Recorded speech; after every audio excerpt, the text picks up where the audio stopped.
right, you history-craving red, white, and blue road warriors, crank the radio and floor it into June 29th, 1956, when Dwight D. Eisenhower, five-star general turned president, signed the Federal Aid Highway Act into law, kicking off the most badass infrastructure project America's ever seen. Picture this, post-World War II, America riding high on victory with chrome-finned Cadillacs, rolling out of Detroit and a booming economy hungry for expansion. Ike, a man who knew the value of a good road from leading the Allied charge across Europe, wasn't about to let the U.S. get stuck in the mud.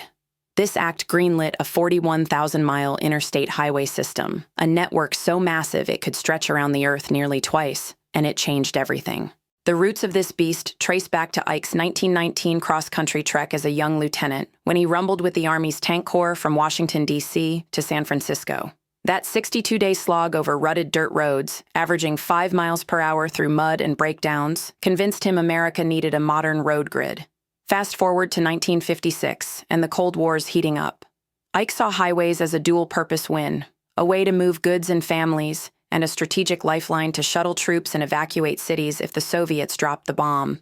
The act promised $25 billion over 10 years. That's $275 billion today, with the feds footing 90% of the bill, $1 billion annually, while states chipped in the rest.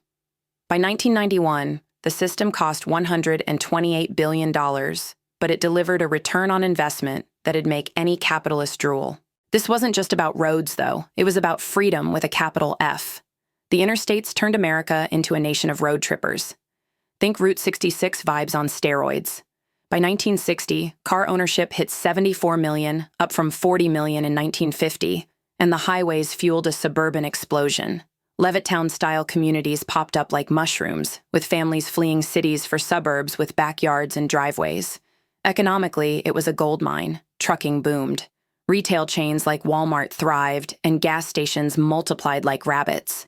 A 2025 Bureau of Transportation study pegs the system's economic impact at $2 trillion annually, thanks to faster shipping and tourism. Conservatives love this shit. Private enterprise riding public infrastructure to glory with minimal government meddling, until the bureaucrats got involved. But here's where the spice kicks in. The Highway Act wasn't all sunshine and tail fins. Ike's vision got hijacked by urban planners and federal busybodies. The law mandated highways slice through cities, bulldozing neighborhoods, often black or poor ones, like a tank through a village. In Miami, I-95 gutted Overtown. In New York, the Cross Bronx Expressway displaced 60,000 people. Critics called it government overreach with a side of asphalt, arguing it prioritized cars over communities. The feds also imposed speed limits and safety regs, which some patriots see as nanny state nonsense infringing on the open road spirit. Still, the system's military routes, designed for 70-mile-per-hour tank convoys and fallout shelters, kept it a Cold War flex. By 1961, 1,000 miles were paved, and today, the interstates handle 25% of all U.S. traffic. Ike's push wasn't just practical, it was patriotic. He'd seen Germany's Autobahn in 1945, smooth, efficient, and a reminder of how roads could unify a nation or mobilize an army. The U.S. version, with its cloverleaf interchanges and 70-mile-per-hour design, outdid it, symbolizing American superiority over the commie quagmire. The act created 300,000 jobs in its first decade, and by 1970, the system linked all 48 contiguous states, with Alaska and Hawaii added later. Truckers hauled $700 billion in goods yearly by 2025, and roadside diners became cultural icons. Think pie and coffee at a Midwestern stop. Yet, the price tag and land grabs sparked debates. Eminent domain seized 1 million acres, pissing off property rights advocates who saw it as a government land grab. The cultural impact? Massive. The interstates birthed the American road trip, families piling into station wagons, blasting Elvis and hitting motels with neon signs. Movies like Easy Rider from 1969 turned highways into symbols of rebellion, while trucker CB radios in the 70s added a gritty, independent vibe. Conservatives hail it as a triumph of individual liberty and economic might, though they grumble about the Fed's heavy-handed execution. Liberals might whine about pollution or displacement, but let's be real. This was America saying, get in, get moving, and live free. By 2025, The system's aging, 1.5 trillion needed for repairs, per the American Society of Civil Engineers.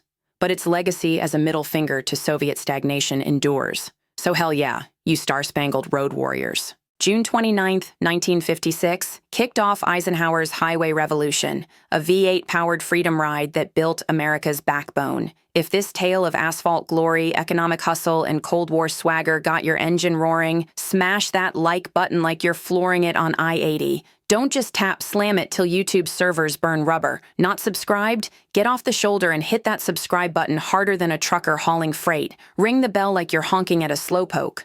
We're dropping history bangers every week. Toss your thoughts in the comments. Praise the interstates or curse the feds. Like, subscribe, comment, and let's keep America's wheels turning, you red, white, and blue lunatics. And tomorrow, gear up for June 30th, 1971, when the 26th Amendment lowered the voting age to 18, giving young patriots a voice or a headache, depending on your take. It's a spicy tale of Vietnam War protests, constitutional chaos, and a conservative clash over youth rights versus responsibility. Expect a wild ride through political firestorms and American grit, hotter than a summer rally and louder than a hippie sit-in.